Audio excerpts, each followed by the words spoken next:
Olá pessoal, eu sou o pastor Clauber Maia e vamos falar hoje sobre a lição de número 8, que trata sobre o exílio de Davi.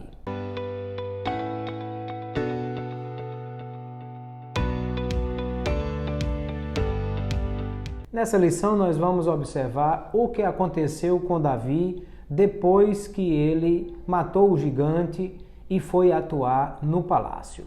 A Bíblia diz que Davi chegou no palácio e logo conquistou a amizade de Jonatas, que muito apegou-se a ele e inclusive lhe deu roupa e arma, e Davi começou a ser enviado para batalhas e Deus começou a abençoar a Davi e ele foi muito vitorioso em todas as suas batalhas. E então as mulheres começaram a cantar um cântico exaltando as proezas de Davi, e elas diziam: Saul matou seus milhares, mas Davi seus 10 milhares. Claro que esse cântico nem tinha a finalidade de diminuir Saul, nem muito menos de dizer que Davi era melhor do que Saul, mas para dizer que as vitórias estavam sendo maiores agora que Davi estava participando das batalhas. Mas o fato é que Saul, sendo orgulhoso, ele sentiu ciúmes de Davi e começou a perseguir a Davi.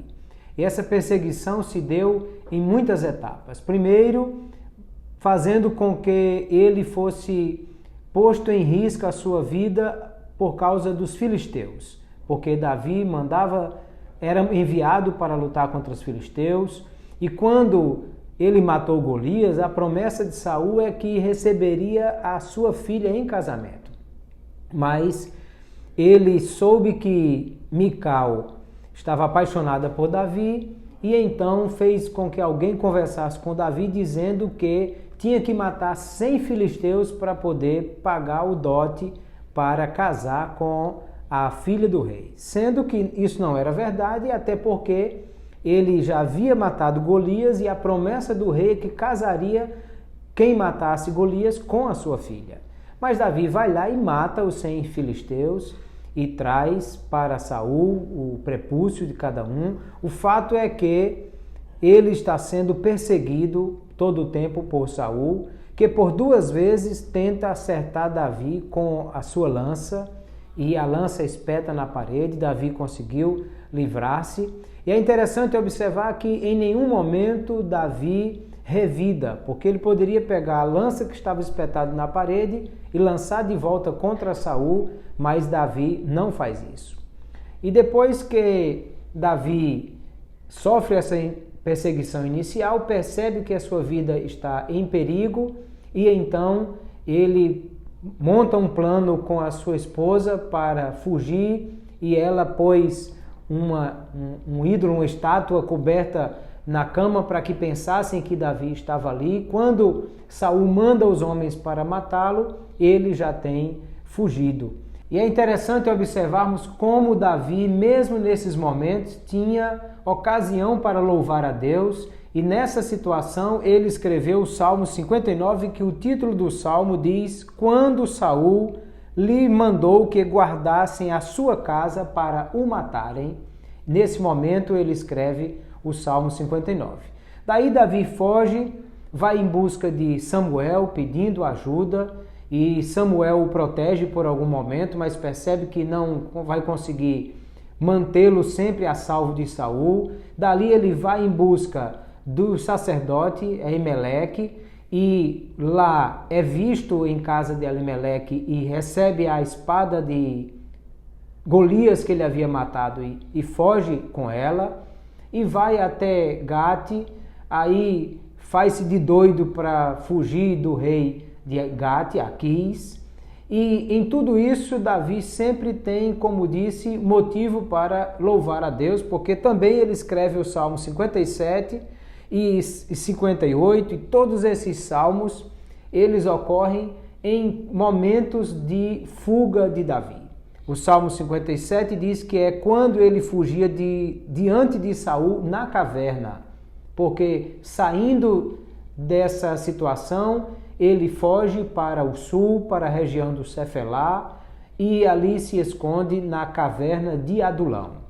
E naquela caverna, certamente, ele escreveu muitos salmos. Foi um momento de estar em comunhão com Deus, buscando ao Senhor em oração. E como diz a nossa Frida Wingren no hino 126 da harpa cristã, os mais belos hinos e poesias foram escritos em tribulação, e do céu as lindas melodias se ouviram na escuridão. A caverna de Adulão foi um momento para Davi conhecer mais a Deus, e ali Deus foi trabalhar o caráter de Davi, porque mesmo sob perseguição, Davi era alguém diferente de Saul. Perceba que Davi tinha Saul como o único rei que ele conhecia ao lado de quem ele trabalhava. E seria muito mais fácil para Davi imitar a Saul quando ele fosse rei sobre Israel.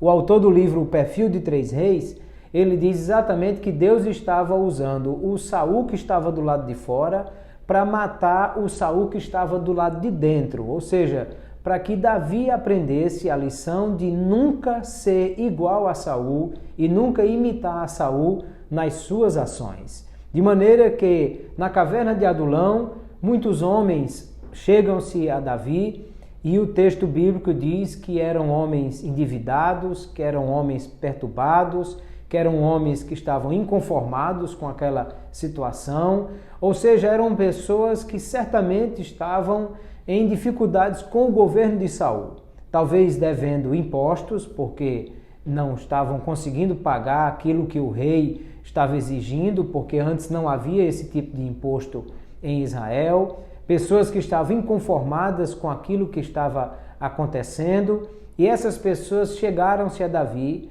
e Davi consegue não só liderar esses homens, mas consegue transformá-los em um grande número de valentes guerreiros que passaram a ser o seu exército particular, e muitos foram muito elogiados no texto bíblico por suas habilidades na guerra, destreza com as armas e todas essas coisas. Ali na caverna de Adulão, Davi vai trabalhar toda essa situação e Deus vai lhe dar estratégias para que ele saiba como lidar com esses momentos de perseguição.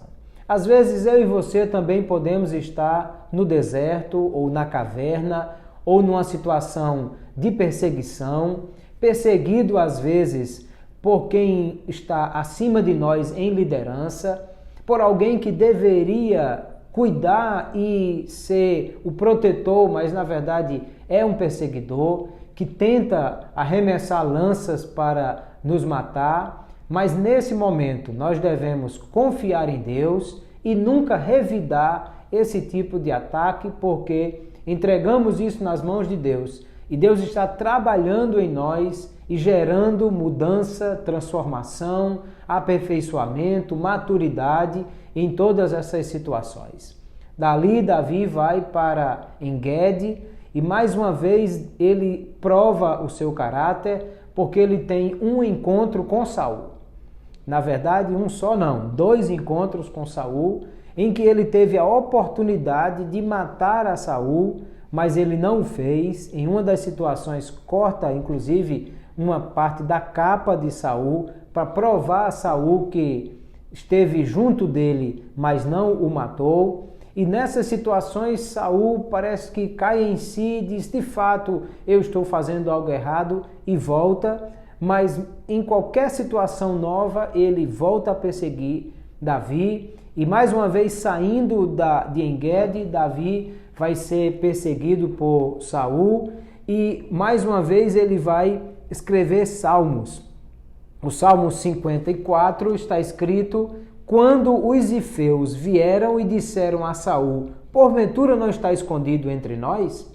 Davi está escondido, Saul promete um prêmio a quem encontrá-lo, e quando os ifeus percebem que ele está naquela região, manda avisar a Saul. De fato, o texto bíblico diz que Saul vem, cerca Davi numa montanha, e quando Davi parece que não tem para onde fugir, chega a Saul a informação que os filisteus estavam atacando, e ele volta com a sua tropa e Deus livra a Saul, como também na cidade de Keila e em muitas outras situações. Davi é perseguido, mas Deus o livra dessas questões, porque Deus é o Senhor que cuida daqueles a quem ele tem escolhido, a quem ele tem elegido. E embora Saul estivesse ocupando o posto, sentado no trono, mas Deus já havia escolhido Davi como o rei sobre Israel. Uma outra situação importante nós verificarmos em toda essa história é que Davi não despreza a sua família. Ele manda chamar seus irmãos, seus pais, porque sabe que eles estão correndo perigo, porque Saul pode, em retaliação, querer matá-los. E Davi vai até Moabe e providencia lugar seguro para eles. Vamos lembrar que Davi tem parentesco em Moabe, porque a bisavó de Davi, que foi casada com Boaz, era Rute, a moabita. Portanto, Davi devia ter parentes da sua mãe em Moabe, e é possível que tenha sido entre esses parentes que ele abrigou a sua família e eles ficaram lá protegidos. Aí você percebe como, mesmo diante de perseguição, mas Davi tem um coração bondoso e ao mesmo tempo atento para cuidar dos seus pais e da sua família, porque a Bíblia diz que os filhos devem honrar os pais, e isso é o primeiro mandamento com promessa, ou seja, a promessa é para que viva longo tempo sobre a terra.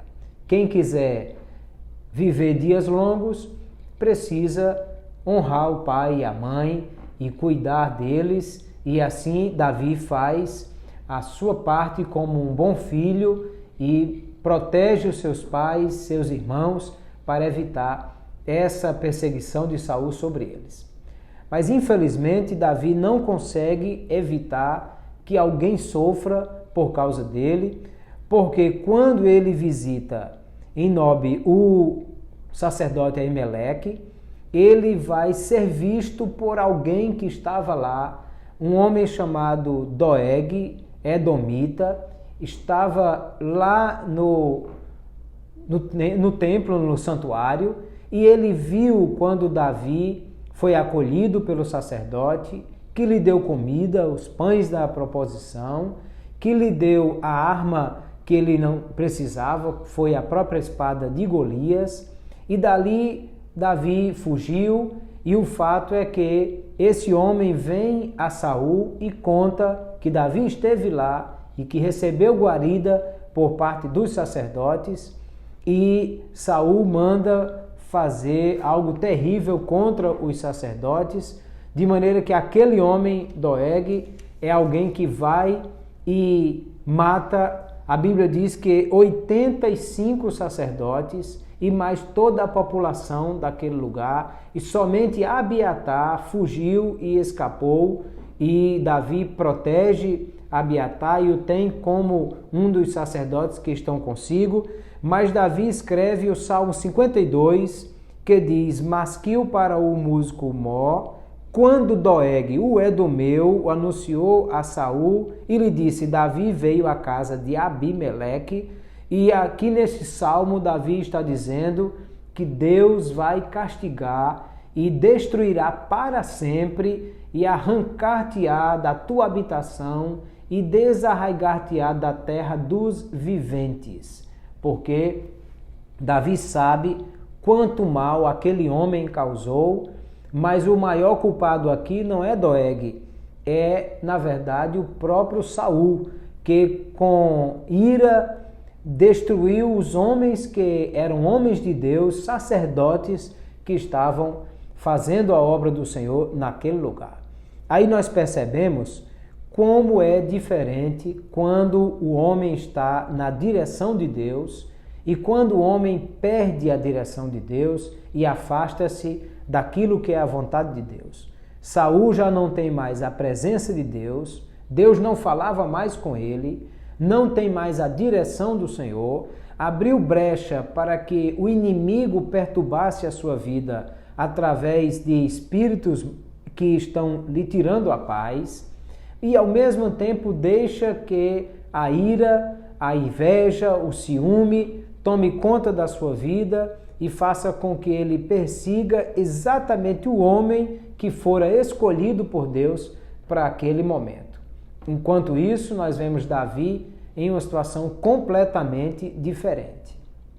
Davi está agora na direção de Deus, sendo perseguido, sendo ameaçado de morte, tendo que fugir de um lado para outro para escapar de Saul e fazendo tudo que pode para sobreviver, mas ao mesmo tempo sentindo a graça de Deus, sentindo a bênção de Deus, sendo abençoado por Deus em tudo que faz, lhe dá a vitória contra os filisteus, lhe dá a vitória contra os que estão atacando a cidade de Keila, lhe dá a vitória em Ziclag. Deus abençoa Davi em todas as coisas e ele, mesmo na perseguição, está dentro da vontade de Deus e está fazendo aquilo que Deus lhe deu para fazer naquele momento. Nós também precisamos ter essa mesma atitude e aprender que pode até alguém sofrer por nossa causa, mas não por nossa vontade, na mão daqueles que estão nos perseguindo. Mas Deus é o Senhor que guarda os seus, que protege aqueles que lhe são próximos e que sempre dará a sua bênção, mesmo debaixo de perseguição. Davi é exilado do reino de Saul e do palácio, mas mantém-se na presença de Deus e tem a bênção de Deus sobre a sua vida e Deus o exaltará. Nós vamos ver isso nas próximas lições. Até a próxima lição, se Deus nos permitir.